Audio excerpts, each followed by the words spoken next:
ఇక ప్రత్యేక రాష్ట్రం సాకారమై 10 ఏళ్లు ఇప్పటి వరకు రాష్ట్ర గీతం లేని తెలంగాణకు ముఖ్యమంత్రి రేవంత్ రెడ్డి నేతృత్వంలోని రాష్ట్ర ప్రభుత్వం అధికారిక గీతాన్ని ఖరారు చేసింది. జయ జయ హే తెలంగాణను రాష్ట్ర గీతంగా ఆమోదించింది. మరికొన్ని సంచలన నిర్ణయాలను తీసుకుంది. హామీల అమలు, పోస్టుల భర్తీ పైన అడుగులు ముందుకు వేసింది.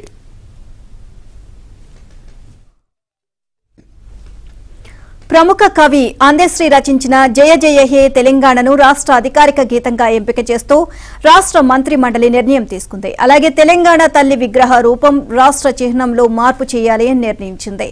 ఆదివారం సచివాలయంలో ముఖ్యమంత్రి రేవంత్ రెడ్డి అధ్యక్షతన మంత్రి మండలి సమావేశమైంది. రాత్రి 9 గంటల వరకు సుమారు 5 గంటల పాటు సుదీర్ఘంగా సాగిన ఈ సమావేశంలో 500కే గ్యాస్ సిలిండర్, 200 యూనిట్ల ఉచిత విద్యుత్ పథకాల అమలుకు ఆమోదం తెలపడంతో పాటు పలు కీలక నిర్ణయాలు తీసుకుంది.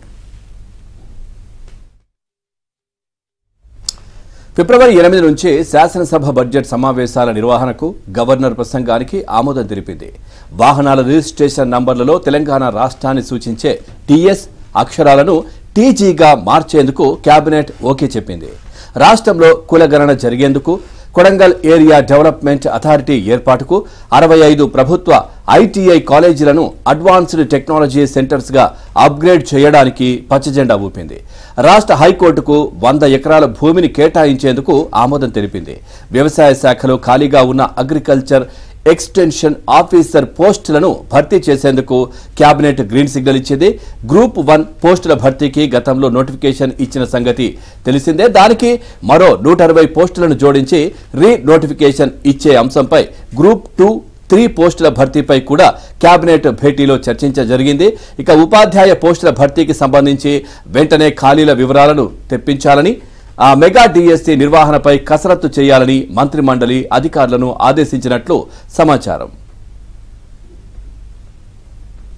ఇక తెలంగాణ రాష్ట్రం వస్తే ప్రజలకు గౌరవం దక్కుతుందని భావించారని, కానీ గత 10 ఏళ్లుగా తెలంగాణలో రాజరిక నడవడికే కనిపించింది అని మంత్రులు శ్రీధర్ బాబు, పొంగులేటి శ్రీనివాసరెడ్డి ఆవేదన వెలిబుచ్చారు. కేబినెట్ భేటీ ముగిసిన తరువాత వారు మీడియాతో మాట్లాడారు. తెలంగాణ తల్లి విగ్రహం, రాష్ట్ర చిహ్నం ప్రజల ఆకాంక్షలు, మనోభావాలను ప్రతిబింబించేలా లేవన్నారు. తెలంగాణ తల్లి అంటే ఒక వ్యక్తి గుర్తుకు వచ్చేలా రూపొందించారని, రాష్ట్ర చిహ్నం కూడా రాచరిక పోకడలను ప్రతిబింబించేలా ఉంది అని, అందుకే వాటిలో కొన్ని మార్పులు చేపట్టాలని నిర్ణయించామని వెల్లడించారు. అహంకారంతో, అహంభావంతో కూడిన సింబల్స్ మారుతున్నాయని అన్నారు. వచ్చే అసెంబ్లీ సమావేశాల్లో మరో 2 గ్యారెంటీల అమలుపై సీఎం రేవంత్ రెడ్డి ప్రకటన చేస్తారు అని తెలియజేశారు. ప్రజలు ఇందిరమ్మ రాజ్యం రావాలని కోరుకున్నారని, వారి నమ్మకాన్ని ఎట్టి పరిస్థితుల్లో వమ్ము కానీయబోము అన్నారు.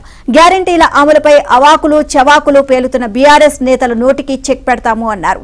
ఇందిరమ్మ రాజ్యం ఏర్పడిన తర్వాత కుల గణన చేపడతామని హామీ ఇచ్చామని, అందులో భాగంగానే కుల గణనకు కేబినెట్లో ఆమోదం తెలిపాము అని మంత్రులు వెల్లడించారు.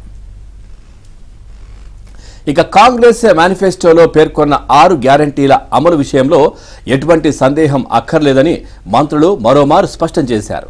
గత బీఆర్ఎస్ ప్రభుత్వం ఖజానాను ఖాళీ చేసినప్పటికీ ప్రజలకిచ్చిన హామీలను తాము నెరవేరుస్తామన్నారు. కృష్ణా, గోదావరి నదీ జలాల విషయంలో బీఆర్ఎస్ ఏమైనా పోరాటం చేసిందా అని నిలదీశారు. దీనిపై కేసీఆర్, హరీష్, గోబెల్స్ ప్రచారం చేస్తున్నారని మంత్రులు మండిపడ్డారు. ప్రజలను మభ్యపెట్టి నదీ జలాల్లో రాష్ట్ర వాటా రాకుండా చేశారని ఆరోపించారు.